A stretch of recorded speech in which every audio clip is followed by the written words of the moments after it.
Assalamualaikum warahmatullahi wabarakatuh. Hamdan wa syukran lillah, amma ba'du. Ihwani fillah yang dimuliakan Allah subhanahu wa ta'ala, yang saya cintai, yang saya banggakan, yang saya sayangi dimanapun kalian berada. Semoga Allah subhanahu wa ta'ala selalu memberikan kesehatan jasmani dan rohani, dan selalu memberikan kekuatan iman dan Islam, kemudian kekuatan mengamalkan agama secara yang telah dicontohkan oleh baginda Nabi Muhammad SAW. Dan semoga ikhwani fillah yang mempunyai hajat, yang mempunyai permasalahan, Allah subhanahu wa ta'ala cukupkan hajatnya, kemudian Allah subhanahu wa ta'ala bereskan semua urusan atau masalahnya, dan Allah subhanahu wa ta'ala selalu memberikan kepada kita semua jalan keluar dari semua kesulitan. Ikhwani fillah sedang TV yang dirahmati Allah subhanahu wa ta'ala. Nah, seperti biasa kami akan melanjutkan episode yang ketiga, yaitu membahas masih tentang ubudiyah atau toharah. Kemarin kita sudah jelaskan bahwasanya kesimpulan air itu dari segi hukum itu ada 4. Yang pertama tohirun mutahirun ghairu makruhin, kemudian yang kedua tohirun mutahirun makruhun wa huwa ma'ul musammas, kemudian yang ketiga tohirun ghairu mutahirin, yang yang keempat yaitu air yang najis. Kemudian di dalam bagian yang ketiga, yang tohirun fi nafsihi, suci datnya itu, tapi tidak mensucikan untuk yang selainnya. Nah, di dalam tohirun fi nafsihi ghairu mutahirin itu ada bagian yang mutaghayyirnya. Apa itu mutaghayyir? Mutaghayyir itu adalah air yang berubah. Ya. Berubah apanya? Berubah dari 3 unsurnya berubah. Rasanya, kemudian warnanya, kemudian rihnya atau baunya. Nah, apakah kita harus merasakan air tersebut? Nah, dicicipi, mungkin dimakan dulu, nggak bisa ya. Itu cuman mungkin don atau prasangka kita itu mungkin sudah berubah rasanya. Mungkin kalau dari segi warna sudah kelihatan, kalau segi rih atau baunya itu pasti kecium. Baik itu perubahannya sedikit atau banyak. Ya, sedikit atau banyak, maka perubahannya itu misalnya sampai mencegah nama air atau kemutlakan nama air, maka itu tidak bisa dipakai untuk bersuci, akan tetapi suci, tapi tidak bisa untuk dipakai bersuci. Mutaghayyir ahadu awsafihi, mutaghayyir tersebut kalau seandainya dia campurannya dengan campuran yang suci, ya, kemudian misalnya seperti minyak misik, yang mana air tersebut itu tidak butuh kepada campuran-campuran tersebut. Taghayyuran kasiron, kemudian perubahannya itu banyak sampai mencegah kemutlakan nama air, maksudnya air tersebut tidak dinamakan air lagi. Mungkin kalau ditambah minyak-minyak wangi kan jadi beda, jadi ar-rehab, terus al-malaikah, at-taqarrub, ya seperti itu namanya. Ini bukan air lagi. Kalau di sini dikatakan bi yuhditsa, maksudnya jadi nama tersebut, nama air itu menjadi nama yang baru dengan ada campuran-campuran yang lain yang menghilangkan sifat kemutlakan air. Fa innahu tahirun ghairu tuhurin, maka air tersebut memang datiahnya suci, ya, suci, tidak najis, bisa dipakai ke baju dan lain sebagainya.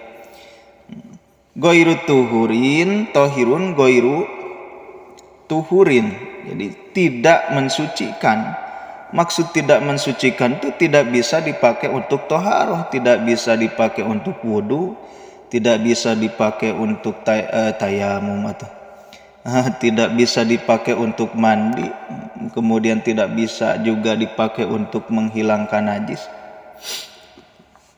Nah, gimana air susu? Ya suci, tapi tidak mensucikan. Air teh suci, tidak mensucikan. Apalagi air kopi yang hitam pekat.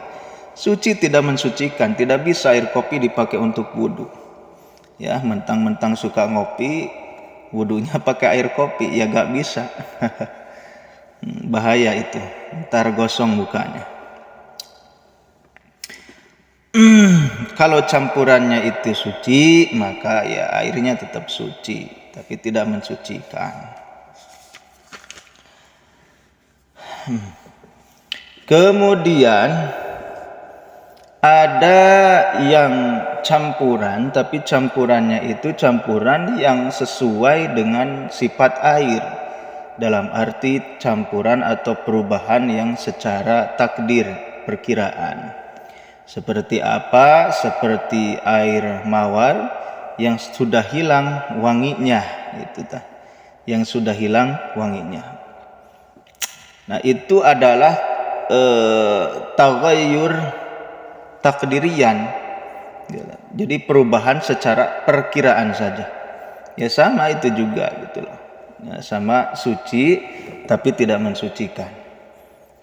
Mungkin air apa, tadinya air apa gitu, kemudian bau-baunya itu hilang, ya tetap itu tidak bisa untuk bersuci. Wal fa'il lam yamna'u itlaqas mil ma'i. Nah, apabila tidak mencegah kemutlakan nama air, misalnya perubahannya dengan benda yang suci tersebut dengan campuran benda yang suci itu sedikit, maka bagaimana itu? Maka itu hukumnya mutahhirun li ghairihi. Jadi kesuciannya itu tidak akan tercabut, masih bisa dipakai untuk bersuci. Ya, misalnya ada sesuatu yang mencampuri dari benda yang suci, tapi perubahannya itu cuma sedikit saja, sehingga kemutlakan nama air itu tidak hilang, maka itu masih bisa dipakai untuk berwudu, bermandi dan lain sebagainya. Kemudian ada juga perubahannya itu dengan percampuran yang berdampingan. Maksud campuran yang berdampingan tersebut itu campurannya bisa dibedakan. Mungkin ada ada kayu di air, ya, kayu di air. Maka itu tidak mengapa ya, tidak mengapa. Tetap masih bisa dipakai untuk bersuci. Misalnya air dikasih kayu, ada misalnya perubahan baik sedikit baik banyak, maka tidak mengapa. Karena itu campurannya campuran yang campuran yang berdampingan saja, bukan campuran yang mencampuri. Seperti seperti kopi, air dikasih kopi diaduk-aduk, kan itu tidak bisa kita pisahkan antara kopi dan air. Sedangkan kalau kayu dengan air itu bisa dipisahkan. Nah, ketika kayu tersebut merubah air baik sedikit atau banyak, maka air tersebut masih tetap dianggap suci. Maksudnya bisa mensucikan jika kita pakai untuk wudu dan lain sebagainya. Kemudian ada juga taghayyur atau perubahan dengan campuran yang mana air itu membutuhkan kepada campuran tersebut. Seperti tanah, ya, tanah kan di selokan misalnya ada tanah. Nah, air tersebut berubahnya itu dengan sebab tanahnya. Akan tetapi air itu tidak bisa menghindar dengan tanah tersebut. Maka perubahan air dengan tanahnya itu tidak mengapa. Karena itu memang seperti itu asal kejadiannya. Atau lumut gitu loh. Di tempat menetapnya air, di tempat berjalannya air misalnya, suka ada yang hijau-hijau gitulah. Maka ketika merubah air itu tidak mengapa. karena air tersebut tidak bisa lari dari kenyataan. Ya, air tersebut tidak bisa lari dari kenyataan, air tersebut tidak bisa lari dari tanah, dari belerang mungkin, atau dari lumut-lumut yang kayak gitu. Kemudian perubahan dengan lamanya menetap air, maka itu masih dikategorikan tohirun mutohirun ligoirihi, suci mensucikan pada selainnya. Misalnya ada air menggenang, ya, tidak ada campuran apapun, kemudian dengan asbab lamanya berdiam mungkin 40 hari, jadi ada perubahan-perubahan, maka itu masih bisa dikategorikan air suci mensucikan. Maka sahabatku yang dirahmati Allah Subhanahu wa taala, ikhwani fillah, mungkin itu saja yang bisa saya jelaskan. Kalau ada kesalahan bisa ditulis di kolom komentar atau bebas gitulah, bebas di komen kalau ada kesalahan. Monggo. Wassalamualaikum warahmatullahi wabarakatuh.